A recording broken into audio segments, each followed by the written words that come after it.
Hello champs, today we are going to discuss the topic of measurement of national income. In this chapter we will discuss the different methods to calculate the national income.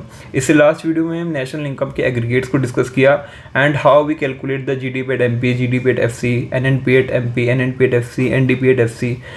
All these kinds of aggregates we have learned to calculate in the last video. Okay, so वो video आपको ज़रूर देखनी है because वो बहुत ज़्यादा help करेगी आपको प्रैक्टिकल क्वेश्चंस के अंदर इन मैक्रो इकोनॉमिक्स. सो ये हमारा चैप्टर 4 है जिसमें अंदर हम नेशनल इनकम को मेजरमेंट करने के 3 मेथड्स को डिस्कस करेंगे. Okay, so national income is considered as the most comprehensive measure in the performance of a economy. यानी किसी भी इकॉनमी की जो परफॉर्मेंस है उसको मेजर करने के लिए हमारा जो नेशनल इनकम है ना वो एक अच्छा टूल है जिससे हम मेजर कर सकते हैं, परफॉर्मेंस कंपेयर कर सकते हैं. ठीक है, बिकॉज हम फाइनल गुड्स एंड सर्विस की जो वैल्यू होगी उसको कैलकुलेट करते हैं एक पर्टिकुलर मेथड के थ्रू, और उसमें क्या है लूप होल्स कम होते हैं. इस वजह से हम नेशनल इनकम को एज अ मेजर यूज़ करते हैं. ठीक है, परफॉर्मेंस मेजर करने के लिए जो प्रोडक्शन होती है ना वो give rise to income result in expenditure. यानी कि जैसे ही प्रोडक्शन होता है, प्रोडक्शन को हम सेल करते हैं, उससे हमारी इनकम जनरेट होती है. ठीक है, और इनकम जो है रिजल्ट करती है एक्सपेंडिचर में. यानी कि अगर हमारी इनकम आई है तो हम उसको एक्सपेंडिचर करेंगे, खर्च करेंगे. ठीक है, which in turn generate income again. तो जिस पे हमने गुड पे खर्च करा है उसका जो फर्म होगी या जो भी होगा उसको पैसे मिलेंगे, हम उसको पैसे देंगे गुड के बदले, सर्विस के बदले, तो वो अगेन इनकम जनरेट होगी. सो national income a country can measure by 3 different method. जैसे कि हमने समझा था, अभी बोला था मैंने कि वैल्यूएड मेथड है first method, second is income method and third is expenditure method. Okay, so in 3 methods के through we can calculate our national income. So we have 3 different methods to measure the national income because production, income and expenditure.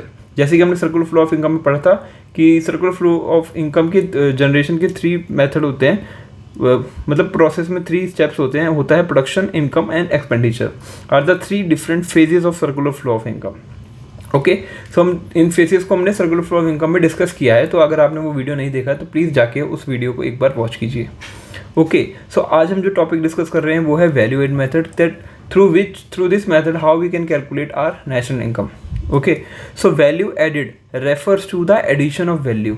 ठीक है, जो भी value add हो रही है यानी कुछ अच्छा ऐड हो रहा है इन द प्रोडक्शन प्रोसेस और टू द रॉ मटेरियल हो गया इंटरमीडिएट गुड.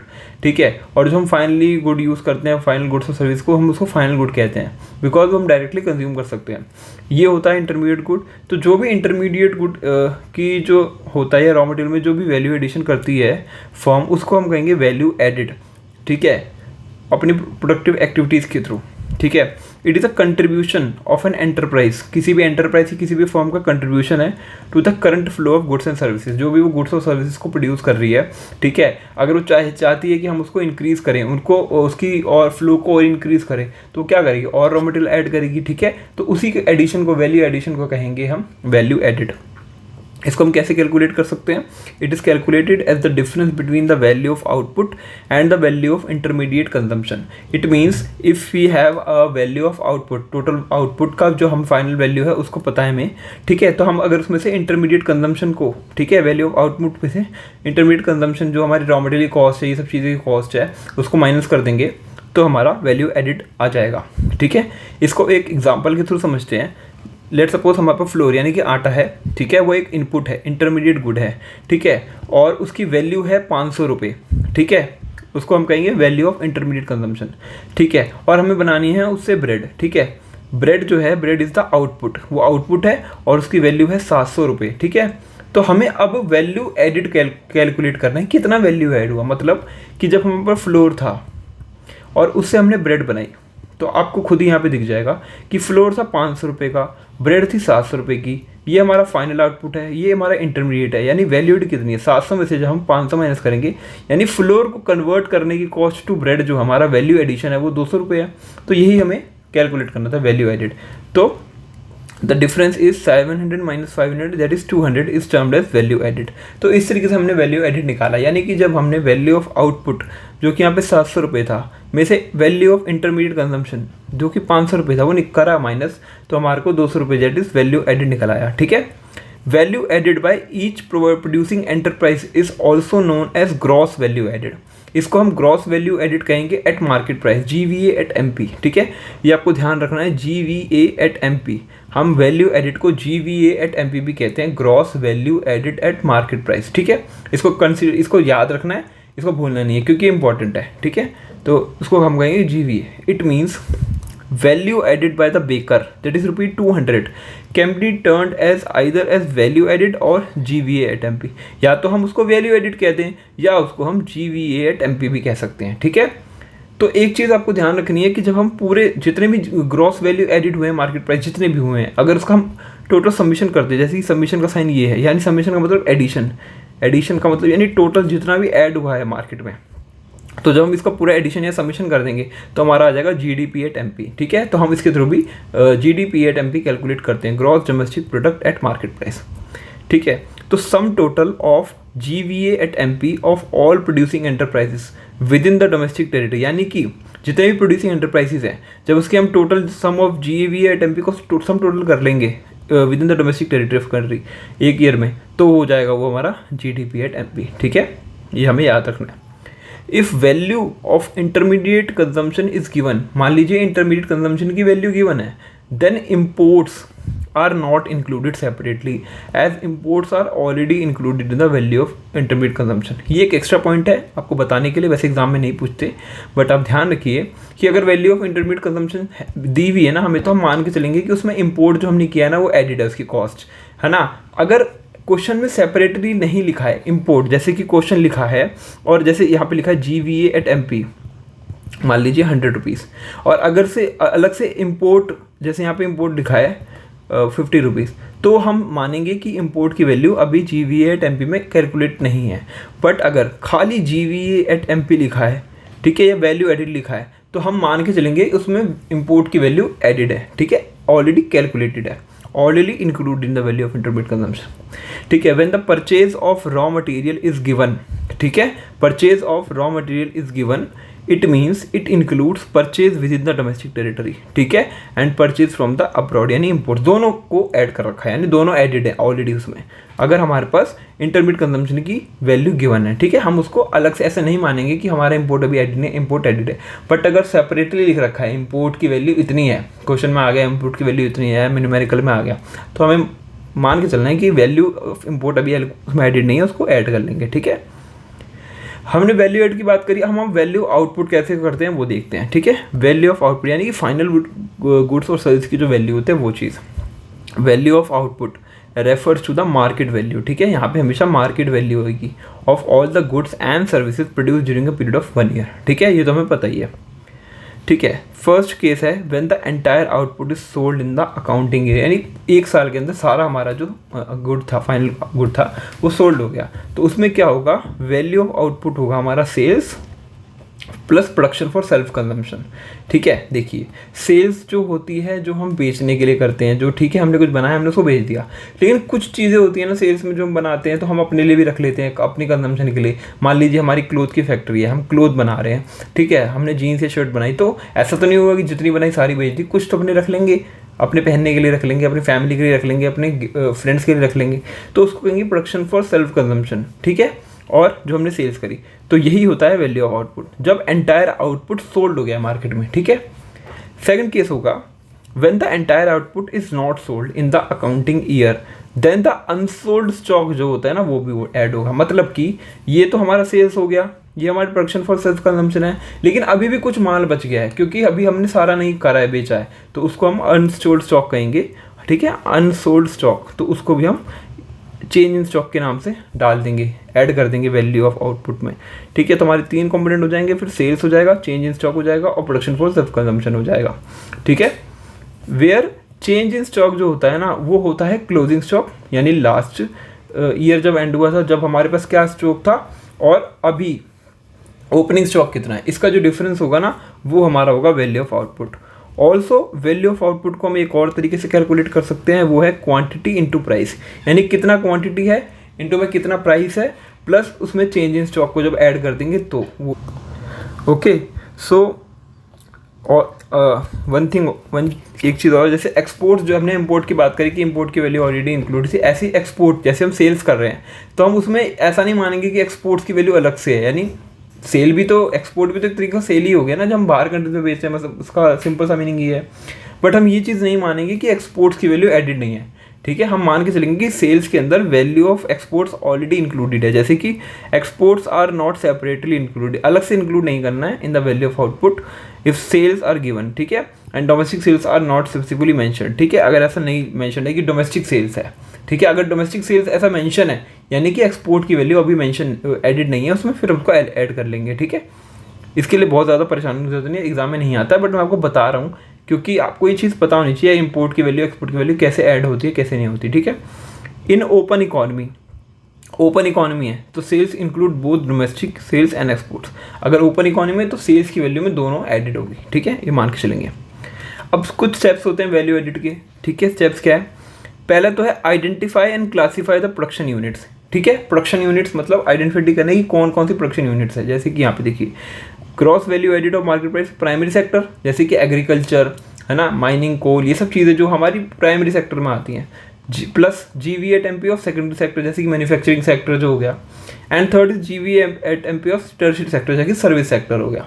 तो इन तीनों का जो ग्रॉस वैल्यू एडिड, जब उसको तीनों को ऐड कर देंगे ना तो हमारा आ जाएगा GDP@MP। हमने जैसे बताया समीशन ऑफ GVA@MP होता है हमारा GDP@MP, ठीक है। तो वही हमारा आ गया, ठीक है। अब मैंने आपको बताया था इससे लास्ट वीडियो में कि GDP@MP से हमें NNP@FC जाना है, ठीक है। तो कैसे जाएंगे?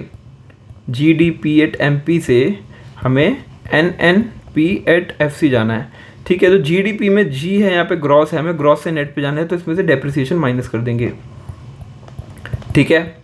डोमेस्टिक प्रोडक्ट से हमें नेशनल प्रोडक्ट पे जाना है तो NFIA प्लस कर देंगे, और मार्केट प्राइस से फैक्टर को जाना है तो NIT net indirect tax minus कर देंगे। तो वही चीज़ हमने की है, जब हमने डेप्रिसिएशन माइनस करा और नेट इनडायरेक्ट टैक्सेस को माइनस करा तो हमारा NDP@FC आ गया। इन्होंने 2 स्टेप्स में बताया, हमने डायरेक्ट बता दिया, ऐसी कोई दिक्कत नहीं। आप डायरेक्ट भी लिख सकते हैं, कोई दिक्कत नहीं, कोई प्रॉब्लम नहीं है। देखिए यहाँ पे इन्होंने स्टेप्स में बताया, तो जैसे GDP@MP से हम ये पहले NDP@FC आए, देखिए, और फिर NDP यानी DP तो सेम हो गया, FC भी सेम हो गया। अब क्या कहते हैं इसमें, देखिए वो चीज़ NFIA प्लस कर दिया तो ये हो गया NNP@FC, ठीक है ना। यानी NDP@FC से हमें NNP@FC आना है तो डोमेस्टिक प्रोडक्ट से जब नेशनल प्रोडक्ट की तरफ जाएंगे तो NFIA net factor income from abroad add करना होता है, ठीक है। ये मैंने लास्ट वीडियो में अच्छे से डिस्कस किया है किस तरीके से हम किसी और फॉर्मूले में कैलकुलेट कर सकते हैं, ठीक है। तो आप प्लीज़ उस वीडियो को भी जाके देखिए। तो इसके 4 स्टेप यही है कि पहले हमने आइडेंटिफाई कर लिए सेक्टर्स को, फिर एस्टिमेट करा GDP@MP निकल गया इसको ऐड करने से, फिर थर्ड हो गया हमने कैलकुलेट करा NDP@FC, और फोर्थ में हमने कैलकुलेट करा NFIA ऐड करके नेशनल इनकम, ठीक है। NDP@FC जो होता है हमारा डोमेस्टिक इनकम होता है, यह याद रखना है, और नेशनल इनकम होता है हमारा NNP@FC। NFIA होता है factor income from abroad minus factor income to abroad, ठीक है। ये मैंने बताया लास्ट वीडियो में, ओके। सो हमने अच्छे से स्टेप्स को समझ लिया वैल्यू एडिट के। अब हमें पता चल गया किस तरीके से वैल्यू एडिट के थ्रू हम नेशनल इनकम को कैलकुलेट करेंगे। तो यही तरीका है हमारा वैल्यू एड कैलकुलेट करने का नेशनल इनकम में, ठीक है। बट एक चीज़ हमें ध्यान रखनी है कि प्रॉब्लम ऑफ डबल काउंटिंग से बचना है, डबल काउंटिंग वाली प्रॉब्लम से बचना है, वो एक बार हम डिस्कस करते हैं।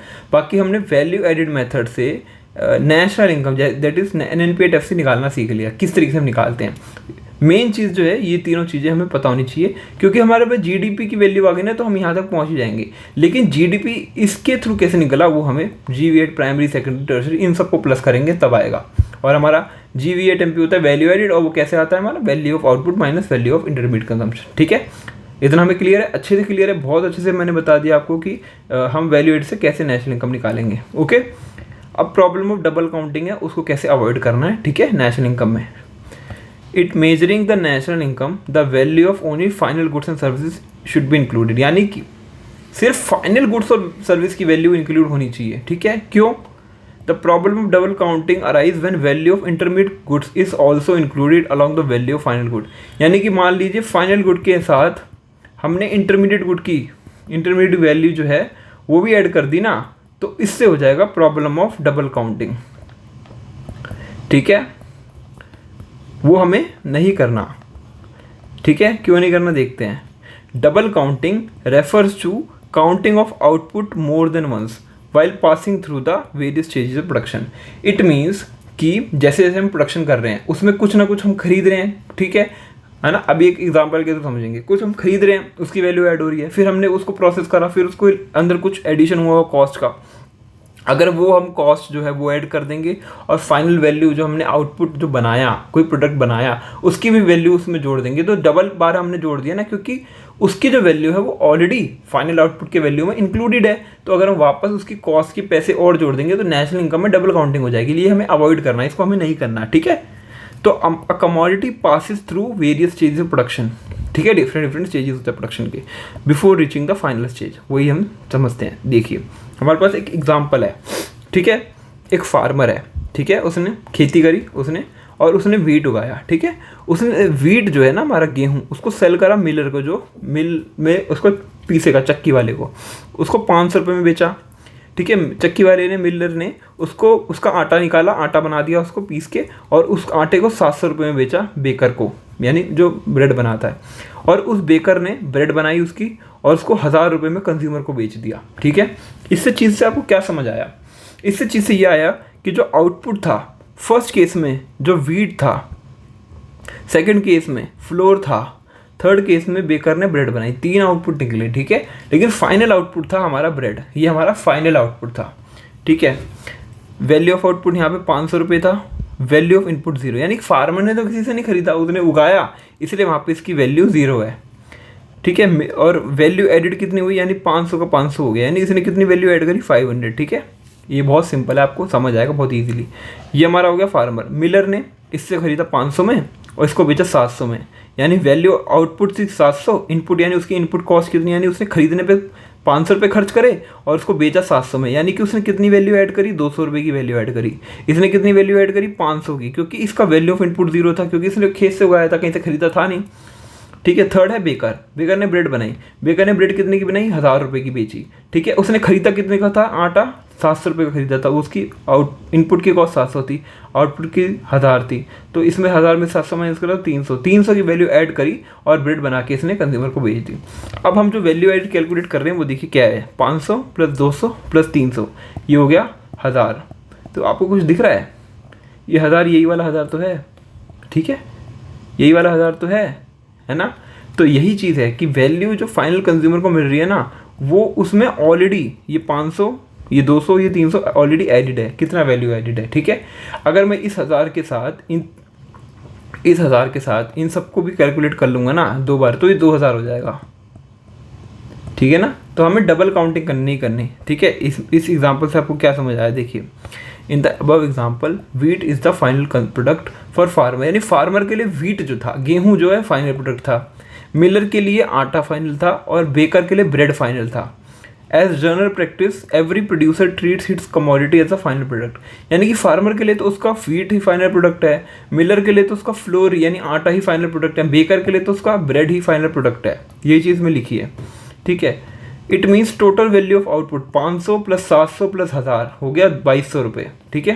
यानी कि ये 500 रुपये, मैंने 2000 बोला था, उसको करेक्ट करते हैं, ये 500 रुपये, ये 700 रुपये, ये 1000 रुपये, ठीक है। ये हो गया 2200, ठीक है। लेकिन क्या एक्चुअली में वैल्यू एडिड 2200 की हुई है? नहीं, एक्चुअल में वैल्यू खाली 1000 रुपये की ऐड हुई है, यानी कि हमने यहाँ पे डबल काउंटिंग किसकी करी, ये 500 भी ऐड कर लिया, 700 भी ऐड कर लिया, ये 1000 भी ऐड कर लिया, लेकिन वैल्यू एडिशन एक्चुअल में खाली 1000 रुपये का हुआ है, ठीक है, ठीक है। But it contains the value of intermediate consumption, जैसे कि इस मिलर के लिए ये वीट जो है ये रॉ मटेरियल था, इस बेकर के लिए ये आटा जो है रॉ मटेरियल था, इसके लिए फाइनल ये 1000 रुपये वाला था, इसके लिए 700 था, इसके लिए 500 था। तो ये चीज़ आप समझिए कि जो वैल्यू एडिड एक्चुअली में हुई है ना, वो खाली 1000 रुपये की हुई है नेशनल इनकम में, ना कि 2200 रुपये की। As a result the value of wheat and flour are counted more than once, 2 बार हो गई काउंट। This cause is the problem of double counting, ठीक है। तो अवॉइड करने के लिए only final value of output should be avoided to determine the national income, यानी कि ये वैल्यू एडिड निकाल लो, या तो इसको छोड़ो, ये फाइनल आउटपुट निकाल लो, ये फाइनल आउटपुट है ना 1000 रुपये, यही हमारा नेशनल इनकम में ऐड हो जाएगा, ठीक है। हमें वापस से 700 और 500 ऐड करने की जरूरत नहीं है, क्योंकि ये 500 का ही बन के 700 में ऐड हुआ, 700 ही बन के 1000 में ऐड हुआ, ठीक है ना। तो हमें फाइनल वैल्यू ऑफ आउटपुट को ही ऐड करना है, ना कि पुराने वाले पीछे वाले, क्योंकि फाइनल हमें कंज्यूमर को यही वाला बेचा है, ठीक है। तो इसीलिए problem of double counting avoid करने के लिए हम इंटरमीडिएट गुड की कॉस्ट को नहीं मानेंगे, सिर्फ फाइनल वैल्यू ऑफ आउटपुट को इंक्लूड करेंगे to determine the national income, ठीक है। सो इस वाले केस में हमने अपना वैल्यू एडिट के थ्रू नेशनल इनकम को समझा, किस तरीके से कैलकुलेट करते हैं, एंड ऑल्सो हमने समझा कि value problem of double counting से कैसे बचे और वो प्रॉब्लम क्या होती है। ठीक है, सो आज के लिए बस इतना ही। Thank you so much.